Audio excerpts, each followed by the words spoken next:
Welcome back नाज़रीन। अहम ख़बर आहे, 4 ईरानी फ़ौजी शहीद थियण जी तस्दीक थी वई आहे। इसराइल पंहिंजे हमलनि खे वधाए पेश कयो। ईरानी फ़ौजी जो चवणु आहे इसराइली जहाज़ ईरानी हवाई हदुनि में दाख़िली नाहिनि थिया। एयर डिफेंस कामयाब इसराइली हमलनि खे नाकाम बणायो।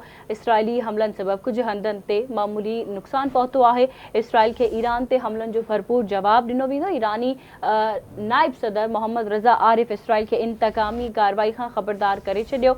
ईरान जी परॾेही वज़ीर अब्बास अराग़ची फ़ौजी मर्कज़नि ते इसराइली हमलनि खे गॾियल क़ौमनि जे चार्टर ऐं आलमी कानून जी भञकड़ी करार ॾिनो आहे। अहम ख़बर अवां सां शेयर करे रहिया आहियूं। ईरान पारां इसराइल जा हमला नाकाम बणाइण जी दावा कई वई आहे। 4 ईरानी फ़ौजी शहीद थियण जी तस्दीक कई वई आहे।